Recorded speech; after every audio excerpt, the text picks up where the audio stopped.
So, welcome back to another episode of Katawa Shoujo. I'm your humble host, Jqilin. We are back again, and we're about to get in this new episode. So right now, we're currently locked into a battle of wits and a battle of death with Jqilin, a game of risk. And right now, she's pushed us to the point where we have to make a drastic decision. So we either have to play aggressively or play defensively. Now, Jqilin was talking all that good about wanting to crush us, and we were saying we're going to crush her with the force of our rebellion. So, I want to back up my words with some action. So we're going to go balls to the wall, put our money where our mouth is, and we're going to go for the gold here and attack aggressively. She's either really mocking me or trying to trick me. I have nothing else to lose though, so I might as well try something different. Maybe if I spread out my forces and try to control more territory, I could recoup the advantage. Jqilin seems to focus on conquering whole nations, so maybe I could sacrifice my hold on continents to gain more smaller countries, to then take back the continents. It's worth a shot. So let's see how it goes. A few turns later, I end up losing the game anyway. Oh well. At least we tried. But I think either way, we were gonna lose. So I guess that was a choice that didn't really matter. But hey. Jqilin adjusts her glasses victoriously, like an anime villain, and allows herself to tentatively pump a fist in the air in celebration. Pompous victory dots. I win, yay! Oh my god, yay! There's no need to translate that. It was pretty evident from the pompous fist bumping. Wow! Oh my god, don't look so sad, Jqilin. You were really giving it your best. That's what I thought anyway. But what do I know? Sometimes your best just isn't good enough though, you stupid boy. If anyone knows that, it's me! Because I'm not good at anything. You did very well for somebody who just learned how to play today. Agreement dots. Jqilin, you attacked Iceland and North America at the same time. That was a very daring move. Jqilin was impressed. In fact, she said she hopes that you're as daring with her in the near future. Agreement dots. The mark of great people is that they are daring, and that they can follow through. You're halfway there though. Isn't that great, Jqilin? Like, terrific. I still lost. Dots. That isn't enough though. Just potential isn't enough. Gosh. There's no point to potential if you don't take the first steps. And there's no point if you don't keep going. I want to see more, gosh darn it. More! Alright. She's a life coach, everybody. You're right, Jqilin, but that's so demanding. He was like, well, stupid bitch, life is demanding. Dots. Dots! Jqilin leans forward, suddenly looking a lot less playful, and more like the serious person I expected her to be from the start. I wonder what she's gonna say. Serious dots. So, Jqilin, would you like to join the student council?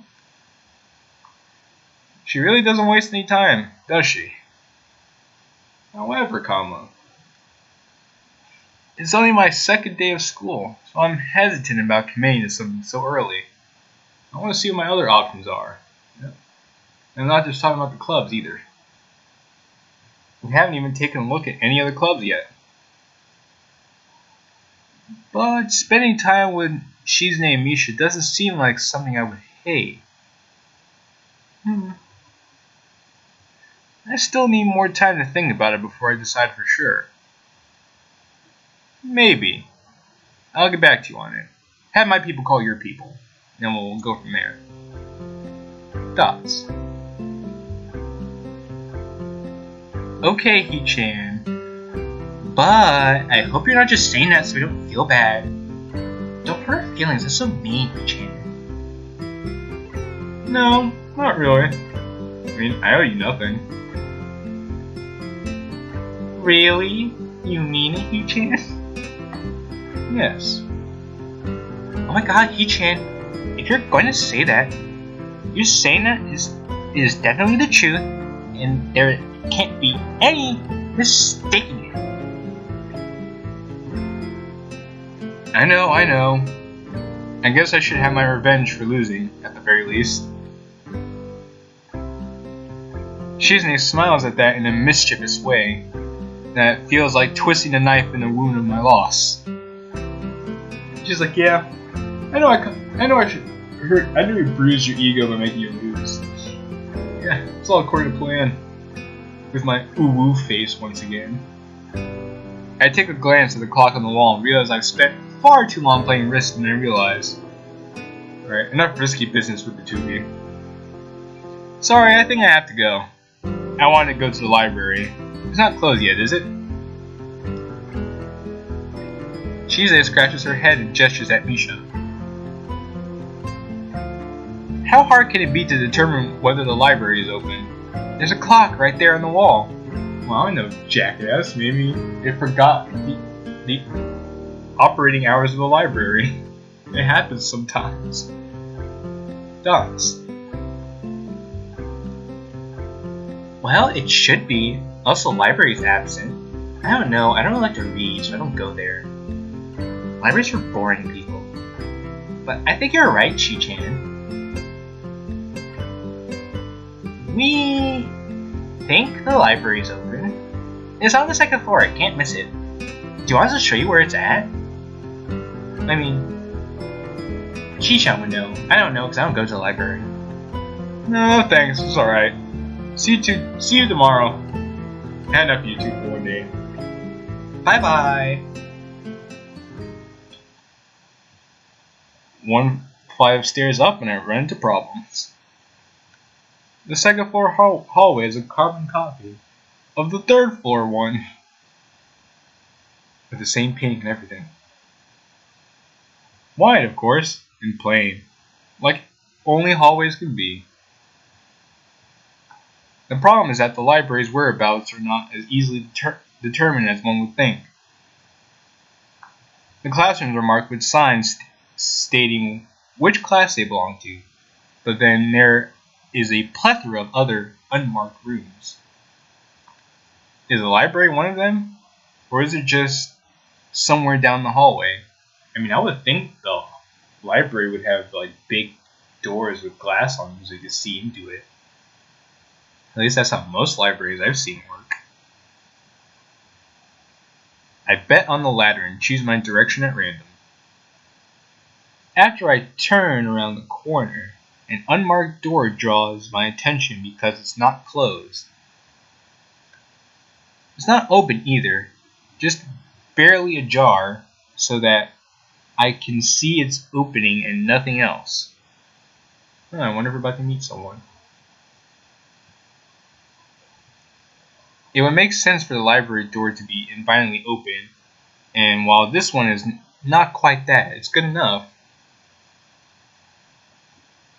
At the very least, it means that someone is inside, and I can ask for directions no matter how embarrassing that is.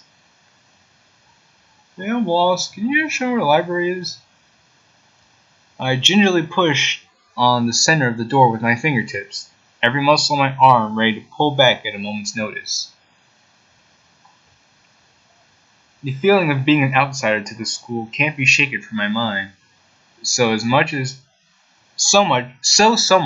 that I instinctively fear doing something wrong by entering. Oh god, sorry, I know you're in the middle of something.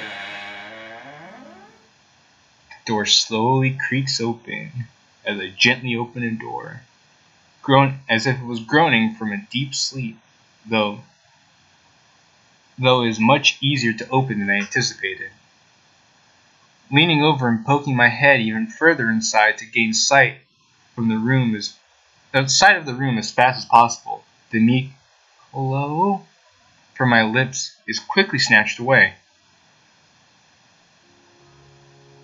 Ah. This wasn't who I thought we were meeting, but this is still very pleasant. This is not what I was expecting. A very beautiful blonde girl was sitting in this room all by herself. I mindlessly let the door open to its fullest extent, taking in the sight of the solitary figure taking center stage in the otherwise abandoned room. The situation seals my voice, leaving me standing at the doorway staring at the beautiful girl. Eventually having taken her time to assess the situation, the girl gently pulls down her teacup and opens her eyes but doesn't look at me. I wonder what voice we'll give this one. Hello there. May I help you? Staring directly in front of herself, the movements of her lips seem to break the silence rather than the words. It's like, gosh, those lips, they look so wonderful. However, it's the soft, measured voice that reminds me she's a being separate from the room itself. Not only is she likely the tallest girl I've ever laid eyes on, but even among the foreigners I've met, she's strikingly distinct. Blonde hair, blue eyes. Hi. Sorry for intruding. I was just kind of lost. She takes a moment to formulate a response before speaking. Every action she takes feels as if it's carefully choreographed beforehand. So graceful. Care to take a seat? Unexpected, considering that I'm intruding upon her. Thanks. I'll totally come sit down with you. I slowly step towards another seat opposite her, the girl resting the teacup and saucer on the wooden table in between. The way she doesn't track my movements with her head is telling. That, and the slight cloudiness in her eyes, means that she must be at least partially blind, like Kenji. Or totally blind by the fact that she didn't even look at you at all. Come to think of it, her voice doesn't have any detectable accent either. I guess she must be half Japanese. As I take my seat, her composure takes me slightly off guard. Her air of relaxed confidence makes the silence entirely comfortable. The calming atmosphere is so very different from the student council office. I take it you're a new student to Yamaku.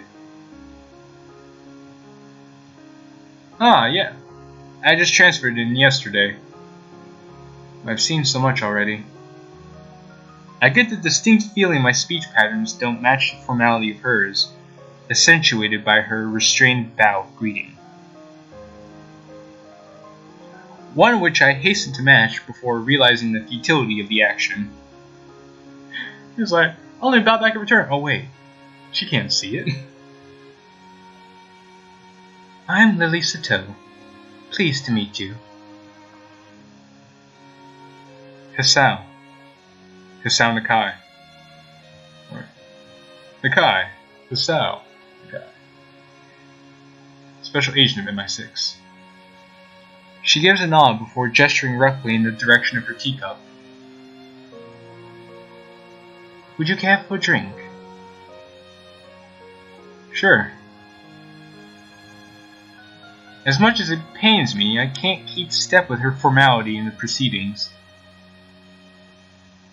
She gives a kind nod, taking the request in stride. Without another word, she steps off the chair and prepares a second cup of tea from a collection of supplies laid out along a shelf. I like this so far. This is a really nice vibe. A brush here, a brush there.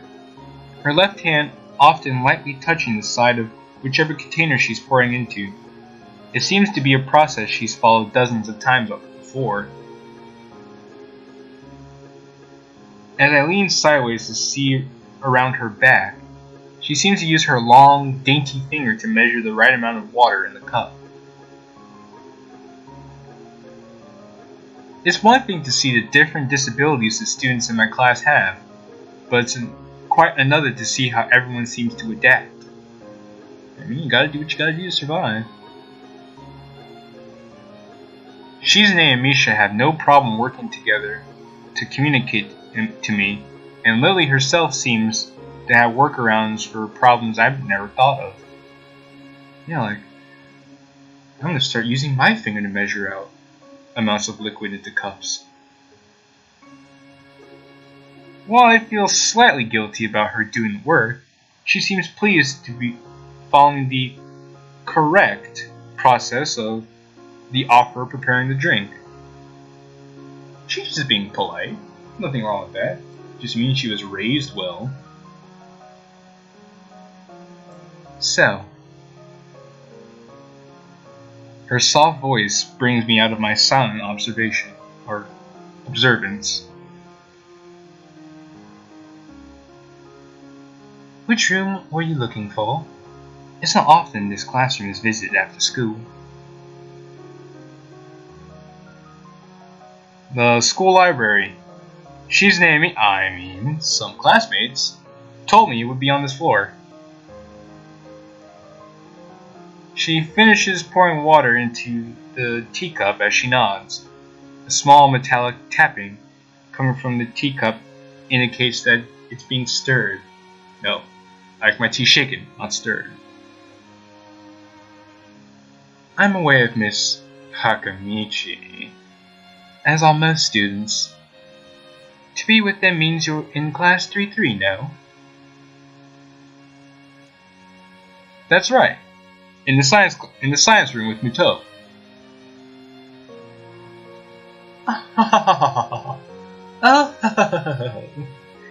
She gives a small giggle before setting down the teaspoon and slowly walking towards the table, teacup and saucer in hand. He's quite the character. I imagine you'll come to like him. Most do. You know, with his "Hey, Peter!" No voice. Oh, what a cod he is. As she sets down the tea, I gently take it and have a sip. I'm really more of a coffee guy myself, but it seems like a rather bad moment to bring it up. So can we just take a moment to appreciate this image? This is such a nice image. Look at this dapper gentleman over here, and this lovely lady right next to him. This is a very beautiful CG. I like it.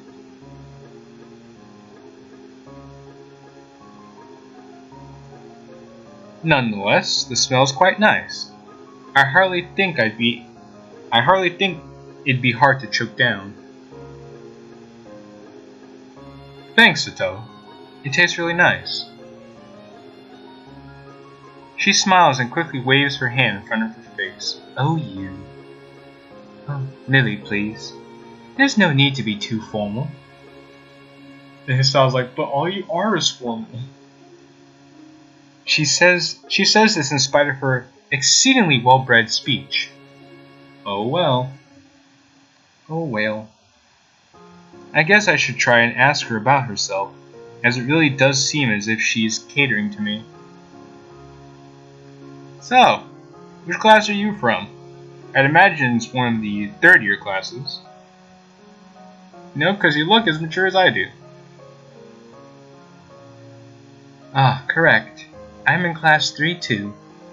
which is on the 3rd floor, same as yours. It's taught by Miyagi. Is it Mr. Miyagi? From the Karate Kid? So this is where Mr. Miyagi went to. And is specifically for both blind and partially blind students. I see. I mean, sorry. It was like, you see, I said I see, and I said I'm sorry because you can't see. I feel like slapping myself for the faux pas. Stupid. Stupid. Looking at her face, though, she doesn't seem like the least bit put off by it. She's probably used to it. Oh, my. There's no need to change your speech on my account. Besides, I'm used to it. Sure. Sorry. I see your point there. I guess I'm really showing my newness here. An environment like this would be a big change, so I can't fault you for it. While the same can't be said for everyone, many have come to terms with their conditions. I'm a perfect example of such. A category which would include her, it seems. All too ready to jump ship from this particular topic, I segue to another. Do you come here to drink tea often? It's a really nice place. Very quiet. Thinking on it, this might be her version of the place behind my school that I like to have lunch at. I come here fairly often during lunchtimes. My duties as class representative don't leave me enough time for an official club, so a friend and I use this room for having tea. Class representative, huh? That's pretty interesting. Compared to Shizune, her mannerisms seem to be almost completely opposite. While Shizune is blunt and fiercely driven, Lily seems relaxed and calm, almost aloof, but graceful and elegant at the same time. What a total package. Come to think of it, she might be useful for a less biased view of the school's clubs. What kind of clubs are there to join? The most popular ones are the track and field club, which uses the field near the school during lunchtimes, the baseball club, and the book club in a room near the library. There are also numerous small ones too, though, such as the art and music clubs. At the time when I'm just wanting to get on my feet, rushing to a club right away seems slightly unappealing. There's so many options to choose from, you're going to suffer from option fatigue. I wonder if this school shares the same rule as my old one. You must join a club or else. Is it compulsory to join a club? It isn't, though it is encouraged. So don't become a complete shut-in and total loser of a human being. You're like, wow, harsh, Lily. Good. That's a relief. I could be a shut-in a little bit longer. I really let down my guard around this girl to let such a thing slip out. The fact seems to slightly amuse her. I've got it now. Not wanting my tea to get cold, I finally start drinking it as Lily does the same.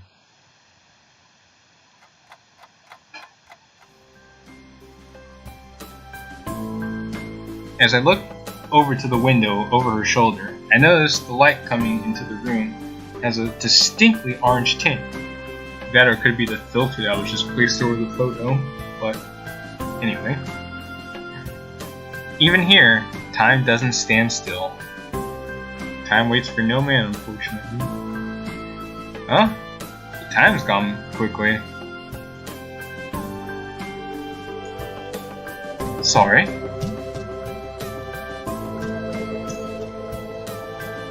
Right, she's blind. Of course she can see the sun setting. Silly me. It just looks like the sun's starting to set is all. It seems to come as a surprise for her. I guess she must have lost track of time.